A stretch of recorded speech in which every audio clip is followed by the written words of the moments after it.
250 ቀን ሆኖናል በእግዚአብሔር ጸጋ መስከረም 1 ዘፍጥረት 1 ብለን የእግዚአብሔርን ቃል ማንበብና ማጥናት ከጀመርን እስከ ጳጉሜ 22 እንጓዛለን። ዛሬ የምናነበው ክፍል ደግሞ ትንቢተ ሕዝቅኤል ከምዕራፍ 7 እስከ 9 ያለውን ነው። አብረን እናንብብ። በጌታ በኢየሱስ ስም አነባለሁ። ምዕራፍ 7 የእግዚአብሔርም ቃል ወደ እኔ እንዲህ ሲል መጣ። አንተ የሰው ልጅ ሆይ ጌታ እግዚአብሔር ለእስራኤል ምድር እንዲህ ይላል፣ ፍጻሜ በምድሪቱ በአራቱ ማዕዘን ላይ ፍጻሜ ደርሷል። አሁን ፍጻሜ ባንቺ ላይ ነው። ቁጣዬንም እሰድብሻለሁ፣ እንደ መንገድሽም መጠን እፈርድብሻለሁ። ጉስቁልናሽንም ሁሉ አመጣብሻለሁ። ዓይኔም አይራራልሽም፣ እኔም አላዝንም።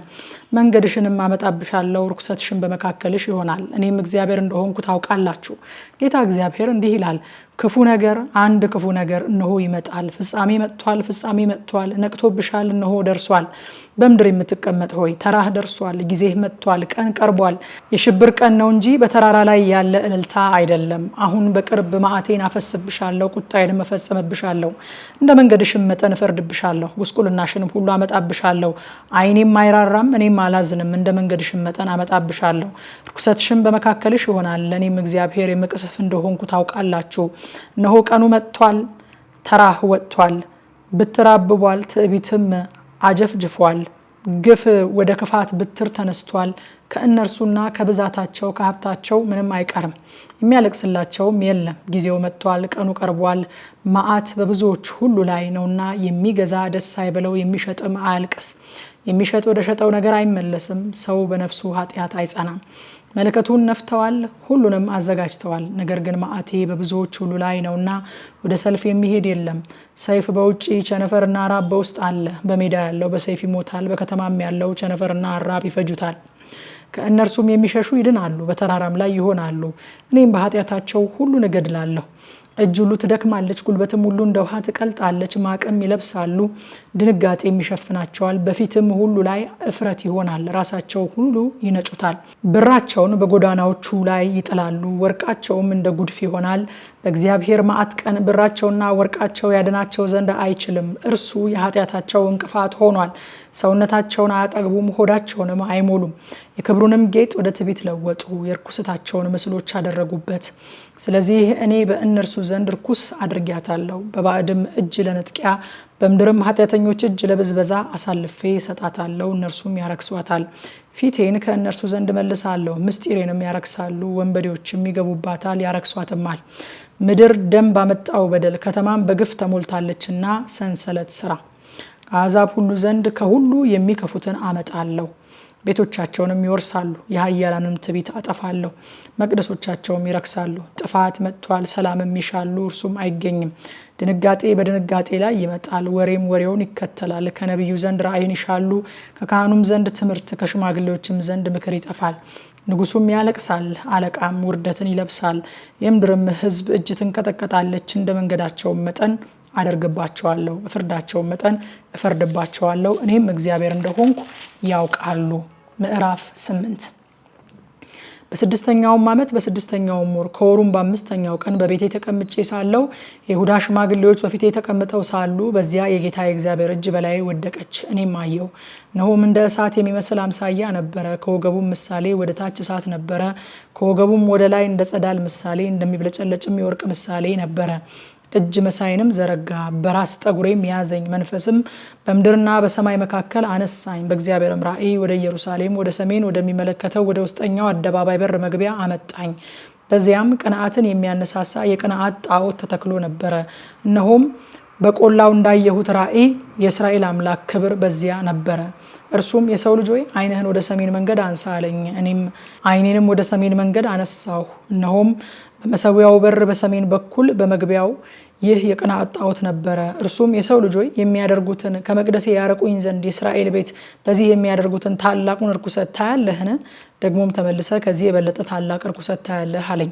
ወደ አደባባዩ መግቢያ አመጣኝ። ባየሁም ጊዜ እነሆ በግንቡ ውስጥ ፉካ ነበረ።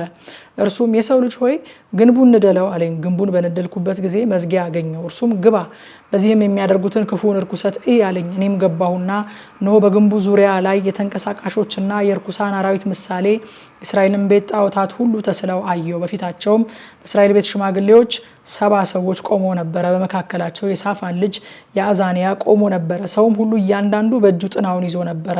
የዕጣኑም ጢስ ሽቱ ይወጣ ነበረ። እርሱም የሰው ልጅ ሆይ እስራኤል ቤት ሽማግሌዎች በጨለማ እያንዳንዱ በስዕሉ ቤት የሚያደርጉትን አይተሃልን? እርሱም እግዚአብሔር አያየንም፣ እግዚአብሔር ምድሪቱን ትቷታል ይላሉና አለኝ። እርሱም ደግሞ ተመልሰ ከዚህ የበለጠውን የሚያደርጉትን ታላቅ ርኩሰት ታያለህ አለኝ። ወደ ሰሜንም ወደሚመለከተው ወደ እግዚአብሔር ቤት በር መግቢያ አመጣኝ። እነሆ ሴቶች ለተሙዝ እያለቀሱ በዚያ ተቀምጠው ነበረ። እርሱም የሰው ልጅ ሆይ ይህን አይተሃልን? ደግሞ ተመልሰ ከዚህ የበለጠ ርኩሰትን ታያለህ አለኝ። ወደ እግዚአብሔር ቤት ወደ ውስጠኛው አደባባይ አመጣኝ። እነሆም በእግዚአብሔር መቅደስ መግቢያ ፊት በወለሉና በመሰዊያው መካከል 25 የሚያሉ ሰዎች ነበሩ። ጀርባቸውን ወደ እግዚአብሔር መቅደስ ፊታቸውን ወደ ምስራቅ ነበረ። እነርሱም ወደ ምስራቅ ለፀሐይ ይሰግዱ ነበረ። እርሱም የሰው ልጅ ሆይ ይህን አይተሃል? በዚህ የሚያደርጉትን ርኩሰት ያደርጉ ዘንድ ለይሁዳ ቤት ጥቂት ነገር ነውን? ምድሪቱን በግፍ ሞልተዋታል፣ ያስቆጡኝም ዘንድ ተመልሰዋል። እነሆ ቅርንጫፉን ወደ አፍንጫው አቅርበዋል። ስለዚህ እኔ ደግሞ በመዓት እሰራለሁ፣ ዓይኔ አይራራም፣ እኔም አላዝንም። ወደ ጆሮዬም በታላቅ ድምፅ ቢጮሁ አልሰማቸውም አለኝ። ምዕራፍ 9 እርሱም እያንዳንዳቸው የሚያጠፋ መሳሪያን በእጃቸው ይዘው ከተማይቱን የሚቀስፉ ይቅረቡ ብሎ በታላቅ ድምፅ በጆሮዬ ጮኸ። እነሆም እያንዳንዳቸው አጥፊውን መሳሪያ በእጃቸው ይዘው 6 ሰዎች ወደ ሰሜን ከሚመለከተው ከላይኛው በር መንገድ መጡ። በመካከላቸውም የበፍታ ልብስ የለበሰ የጸሐፊም ቀለም ቀንድ በወገቡ የያዘ አንድ ሰው ነበረ። እነርሱም ገብተው በናሱ መሰዊያ አጠገብ ቆሙ። እስራኤል አምላክ ክብር በበላዩ ከነበረበት ኪሩብ ተነስቶ ወደ ቤቱ መድረክ ሄዶ ነበረ። በፍታም የለበሰውን የጸሐፊውንም ቀለም ቀንድ በወገቡ የያዘውን ሰው ጠራ። እግዚአብሔርም በከተማይቱ በኢየሩሳሌም መካከል እለፍ፣ በመካከሏም ስለተሰራው ርኩሰት ሁሉ በሚያለቅሱና በሚተክሱ ሰዎች ግንባር ላይ ምልክት ጻፍ አለው። እኔም እየሰማው ለሌሎቹ እርሱን ተከትላችሁ በከተማይቱ መካከል እለፉ፣ ግደሉም፣ ዓይናችሁ አይራራ፣ አትዘኑም። ሽማግሌውና ጎበዙን፣ ቆንጆይቱን፣ ሕፃናቶቹንና ሴቶቹን ፈጽማችሁ ግደሉ። ነገር ግን ምልክቱ ወዳለበት ሰው ሁሉ አትቅረቡ፣ በመቅደሴም ጀምሩ አላቸው። በቤቱም አንጻር ባሉ ሽማግሌዎች ጀመሩ። እርሱም ቤቱን አርክሱ፣ በተገደሉትም ሰዎች አደባባዮችም ሙሉ፣ ውጡ አላቸው። እነርሱም ወጥተው በከተማይቱ ገደሉ። ሲገድሉም እኔ ብቻዬን ቀርቼ ሳለሁ በግንባሬ ተደፍቼ ጌታ እግዚአብሔር ሆይ ወዮ፣ መዓትህን በኢየሩሳሌም ላይ ስታፈስ የእስራኤል ቅሬታን ሁሉ ታጠፋለህን ብዬ ጮኩ። እርሱም የእስራኤልና የይሁዳ ቤት ኃጢአት እጅግ በዝቷል፣ ምድሪቱም ደም ከተማይቱም አመፅን ተሞልታለች። እነርሱም እግዚአብሔር ምድሪቱን ትቷታል፣ እግዚአብሔር አያይም ብለዋል። እኔም ደግሞ በዓይኔ አልራራም አላዝንምም፣ መንገዳቸውንም በራሳቸው ላይ መልሳለሁ አለኝ። እነሆም በፍታ የለበሰው የቀለምም ቀንድ በወገቡ የያዘው ሰው ያዘዝከኝን አድርጌያለሁ ብሎ በቃሉ መለሰ። የዛሬ ንባባችን ይሄ ነበረ። ያነበብነውን ክፍል ማታ 3 ሰዓት በኢትዮጵያ ሰዓት አቆጣጠር በቲክቶክ እና በቴሌግራም ገጻችን በቀጥታ ስርጭት እናጠናለን። ኑና አብረን እናጥና። ሻሎም